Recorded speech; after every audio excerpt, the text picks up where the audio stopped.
Қайырлы күн, құрметті дәріс тыңдаушылар. Сіздердің алдарыңызда Жаңадан Мусин атындағы Көкшетау жоғары қазақ педагогикалық колледжінің технология және оқыту әдістемесі пәнінің жоғары санатты оқытушысы Әміржанова Гүлмира Қайыржанқызы.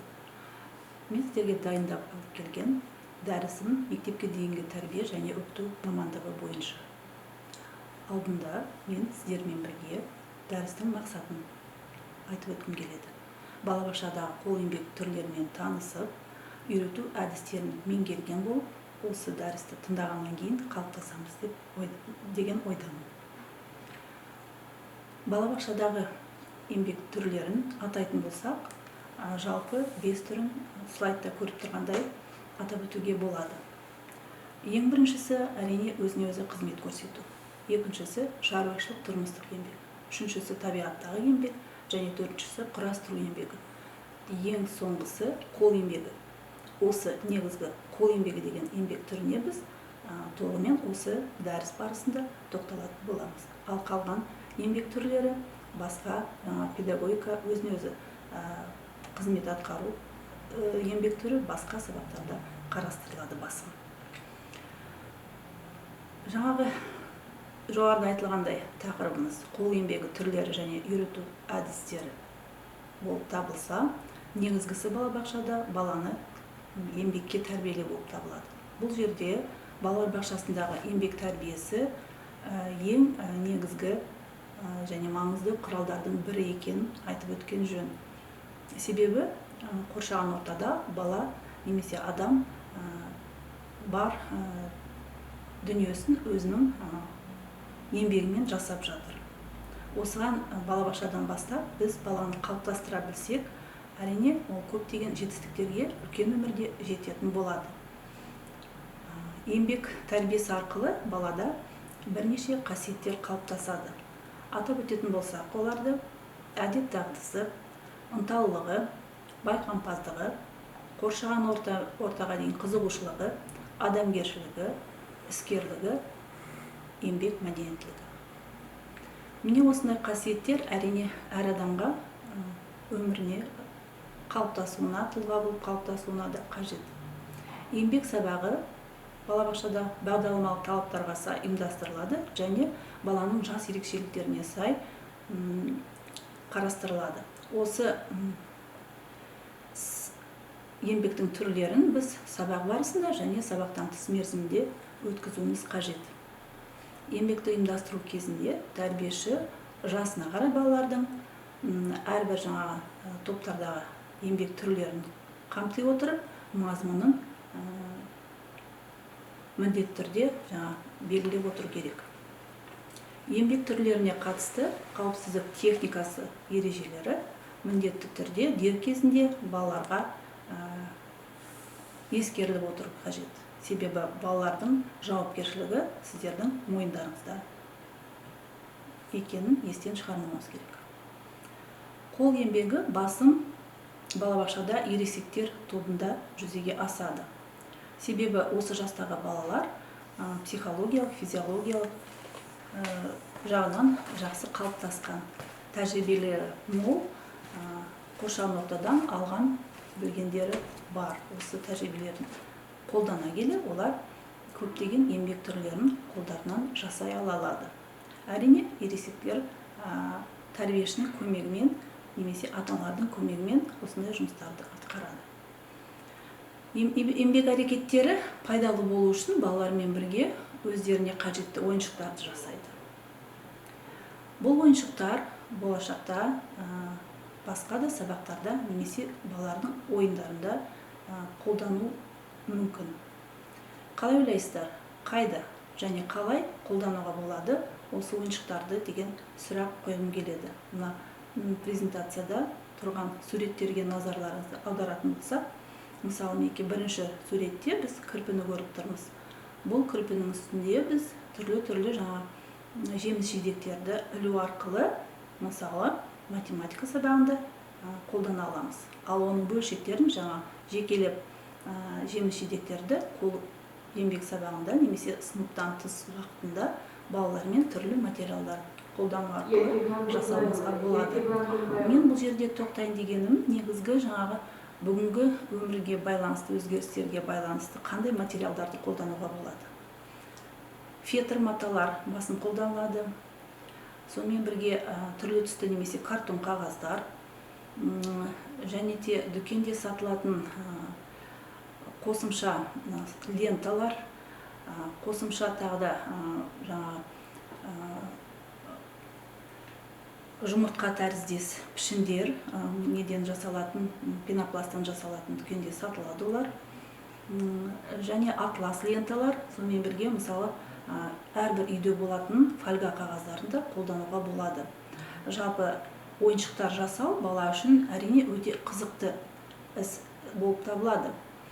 Ал мына қол еңбектерінде біз дидактикалық материалдар ретінде қолдануға болатын ұсыныстарды байқап тұрмыз. Осы слайдта біз мінекей бірінші слайдта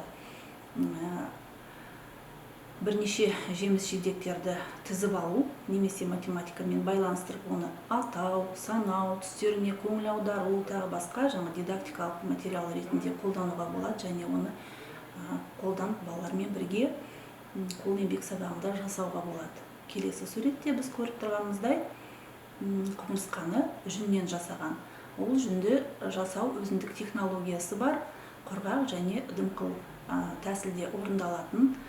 Олармен де жеке танысып, бүгінгі күнде балаларға осындай жаңаша материалдарды таныстыруға болады. Ересектер тобында балаларды қол еңбегіне тәрбиелеудің педагогикалық ұйымдастыру функционалды міндеттеріне кіретіні келесілер. Қол еңбегіне қызығушылығын қалыптастыру, өз бетімен әртүрлі ойыншықтар және сәндік бұйымдарды жасауға баулу, қағаз, картон, табиғи материалдан сюжеттік рөлдік ойындарды жасау, сонымен бірге үйрету, ата-аналармен бірге немесе жаңа кіші топтардағы балаларға арналған сыйлықтар жасату. Еңбек жүйелі сипатта болса және оған барлық балалар қатысса, бұл еңбек тәрбие құралына айналады. Әрбір бала әртүрлі тапсырмаларды мейлінше жиі орындап тұрса, кезекші болуға, ұжымдық еңбекке тартыла бастайды. Мектепке дейінгі мекемелерде қол еңбек қауіпті емес әртүрлі материалдарды қолдануға болады. Олармен біз ойыншықтар, кәдесыйлар, бұйымдар, жапсырулар, қуыршақтар, немесе мерекелік костюмдер, тағы басқасын жасауларымыз әбден болады. Түрлі ойыншықтарды жасау үшін біз түрлі материалдарды қолданамыз. Мысалы, қағаздың түрлерін, табиғи материалдарды, жасанды материалдарды және құнсыз немесе қалдық материалдарды. Оларды атайтын болсақ, жаңағы әрбір үйінде бар қолданыста болған йогурт ыдысы, шайдың қорабы және тағы басқа материалдар. Қондырғы ретінде немесе фон дейміз, негізі дейміз, қолданылатын материал тақтайша, картон, пенопласт, органикалық шыны, дайын қораптар және тағы басқаларда жарай береді. Материалды қажетіне қарай үнемдеп жұмсауға үйретуіміз керек балаларды. Еңбектеніп жасаған заттардың сақтай білуге тәрбиелеуіміз керек. Қалай, қай жерде, неліктен деген сияқты сұрақтарды түсіндіре отырып. Өзі қалауы бойынша кітаптарды жөнге келтіруге, үйретуге болады. Қуыршақ киімдер мен ойыншықтарды жөндеуге, үйретуге болады. Және оқу іс-әрекетке және өз бетімен жұмыстарына керекті құралдарды жасауға үйретеміз. Мысалы, ине түйрейтін жастықша жасатуға болады, қораптар, тағы басқасы. Енді жеке тоқталатын болсақ мысалдарға. Көбінесе біз балалармен ойын атрибуттарын жасатамыз. Мысалы, қайықтарды жасау үшін мына жерде қолданып отқан технология оригами. Оригами тәсілі бойынша қағазды бірнеше рет бүктеу арқылы түрлі жаңа әдемі қайықтарды балалармен жасатуға болады. Немесе басқа материалдарды қолдануда болады әбден. Мына жерде сіздерге жаңа бір мысал ғана келтіріліп отыр. Және сол жаңағы қайықты жасау схемасы берілген. Осы схемаға қарай отыра стрелкалары мінекей бұл жерде көрсетіліп тұр, қалай бүктеу керек екен, және жұмыстың кезеңдері мен соңғы нәтижесі берілген. Осы схеманы түсіне келе біз осындай жаңағы бірінші слайдтағыдай қайықтарды жасай аламыз. Бұл балалардың немесе өзіміздің графикалық сауаттылығымызға байланысты тікелей болып табылады. Келесі жаңа балалармен жасайтын ойыншықтардың түрі немесе қол еңбектің түрі ол машиналар. Түрлі машиналарды жасатуға болады, түрлі материалдардан. Мына слайдта көріп тұрғандай картондан қалдық материалдар ретінде жаңа бөтелкелердің қақпағы немесе жаңа үйде қолданылатын жаңа ата-аналар тағам пісіретін макарон түрлері. Мысалы, дөңгелек, цилиндр тәріздес тағы басқаларды балалар құрастыра алады және одан өздері ойыншықтар жасай алады. Әрине, сіздердің көмектеріңіз бұл жерде қажет. Не жағынан қандай желім әрбір жаңа ойыншық жасауға қажет екенін таңдауға көмектесесіздер. Немесе сол макарондарды бояуға, немен бояуға болады? Жаңағы мінекей сол жақта көріп тұрғандай оны жіпке тізбеп және гуаш бояумен бояған ыңғайлы. Жаңағы ойыншықтарды сіздер егер графикалық түрде түсініктеріңіз жақсы болып қалыптасса, өздігінен осы схемаға қарай келе үлгісін балаларға жасап үйренулеріңізге болады. Сандары бойынша мінекей көрсетіліп тұр. Бірінші, екінші, үшінші және ең соңғысы 7-ші суретке дейін қарап кезеңдерін орындап осы машинаның оригами тәсілін жасауларыңызға болады. Келесі ойыншықтардың түрі ол үйлер. Үйлерді де біз жаңа жұмыр немесе рельеф түрінде жасай аламыз. Бұл жерде екі мысалы берілген. Бірінші мысалында біз жұмыр түрінде жасалған үйді көріп тұрсақ, онда қағазды кез келген жаңағы қаламның сыртына орауға болады, немесе жаңа қарындаштың сыртына орап, шетін желімдеп, трубочкаларды дайындап алып, содан кейін оны ПВА желімен осылай үйге келтіріп жинақтауға болады. Немесе екінші жаңағы рельефтік тәріздес аппликациясын жасауға болады. Онда біз мысалы аралас материалдарды қолданған болатынбыз. Бұл жерде жаңағы мақта бар, түрлі түсті қағаздар бар және жаңағы гигиеналда қолданатын салфеткалар. Мынау да жаңағы қазіргі күнде қолданыста бар құралдар, лепбук деп аталатын түрі жоғарыда көрсетілген және төменде матадан, ленталардан тігу немесе желімдеу тәсілдері негізінде жасалады. Ол да балалар үшін өте қызықты және мазмұнды. Осындайда үлгілерді өздеріңіз балаларға үлгі ретінде жасауларыңызға болады, немесе ата-аналарға тапсырма беруге болады. Қазіргі уақытта мінекей өте тиімді деп ойлаймын. Бос отырмай балалармен бірге осындай қызықты да пайдалы да жұмыс түрлерін атқарса. Және де осы үйді жасау үшін осындай интернеттен тауып алуға болады, көптеген схемалар бар. Ең қарапайым схемасынан бастасаңыздар, барлығы түсінікті болады деп ойлаймын. Мысалы, осы үлгіде біз көріп тұрған развертка деп жазып тұр. Развертка, яғни оның схемалық жаңа жазбасы. Бұл жазбада біз еңі, биіктігі, тағы басқа өлшемдерді тура алып, сызып сызғышпен, содан кейін оны қиып алып желімдеуімізге болады.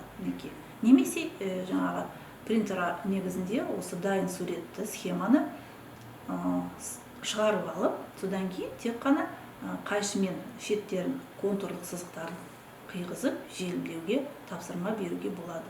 Балалар осындай жұмыстарды атқаратын болса, ересек топтардан бастап жоғары өздігінен жұмыс жасауға үйренеді, яғни өздерінің шығармашылықтарын, қызығушылықтарын арттыра бастайды. Сонымен бірге мысалы жиһаздар. Бұл да ең қарапайым тәсілі ретінде сіздерге ұсынылып жатыр, оригами тәсілі. Оны да сіздер қосымша интернеттен тауып алуларыңызға болады, басқа да түрлерін. Мінекей мына жерде коллекция ретінде үйдің үшін жинағын көріп тұрсыздар. Бір бөлменің ішінде диван да тұр, үстел да тұр, төсек та тұр, шкаф та, тағы басқа заттарды жинастыруға өз ойларыңыздан әбден болады. Оның бір мысалы ретінде үстел, мінекей схемада берілген жаңағы сияқты нөмірлер сандар бойынша 10-шы санға дейін жеткенше үстелді жасап бүктеп аяқтайсыздар деп ойлаймын. Келесі жасайтын ойыншықтардың түрі ол жануарлар. Бұл жерде біз көріп тұрғандай құнсыз немесе қалдық материалдардан жасалады. Бұл ойыншықтар жай ойыншықтар ғана болмай, оның функционалдық жағында ойластыра білуіміз керек. Мысалы, осы жерде суретте берілгенде ол жаңа құстарға арналған кормушка. Осы ойыншықтарды біз үйдегі қалдық материалдардан әбден жасай аламыз. Көріп тұрғанда бұл жерде қарындаш бар, тағы не көріп тұрсыздар, ненің қақпақтары, бөтелкелердің, үлкендердің көмегімен, өздеріңіздің фантазияларымен қоса келе осындай жұмыстарды жасауға болады. Осындай жұмыстарды жасау үшін бізге қайшы немесе канцелярлық пышақ қажет болады. Өйткені қанаттарын шығару үшін біз оны картонның үстінен тіліп шығаруымыз керек. Содан кейін бүктеп, оны желімдейтін жерлерін желімдеп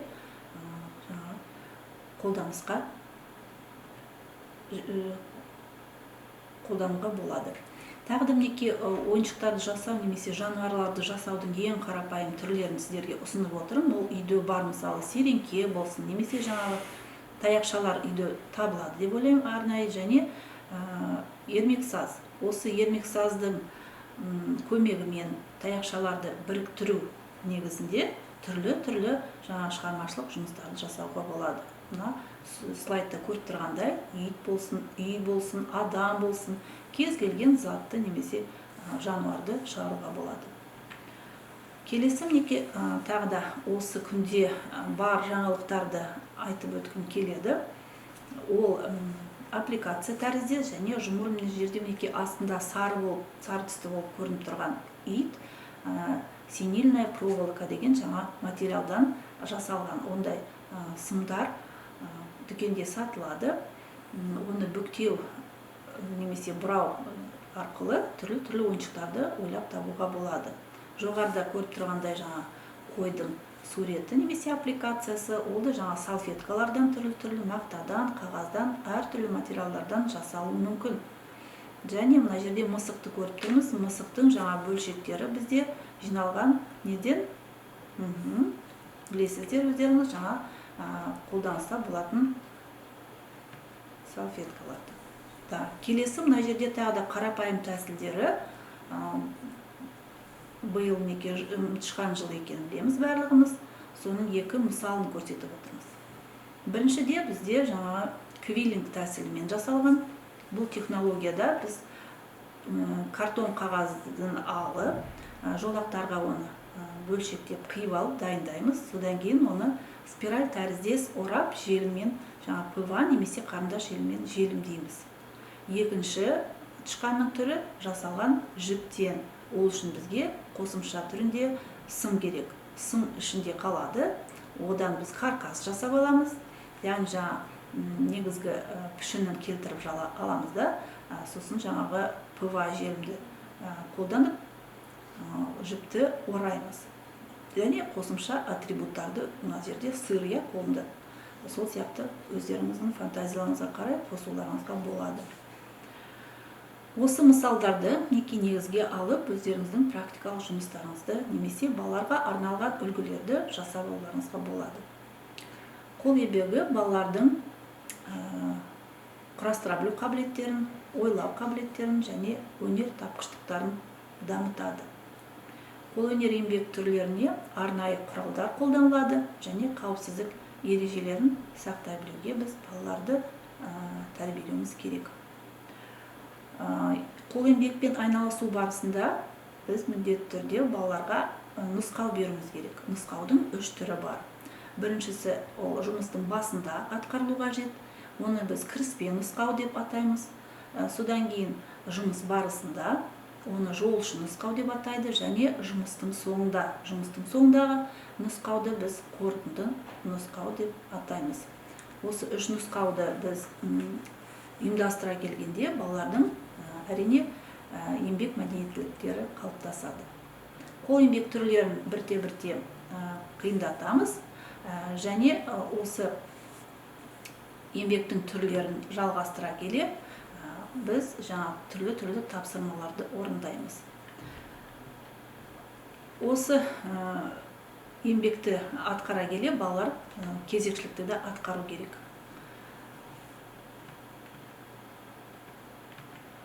Осымен осы лекциямды аяқтауыма, дәрісімді аяқтауыма рұқсат етіңіздер.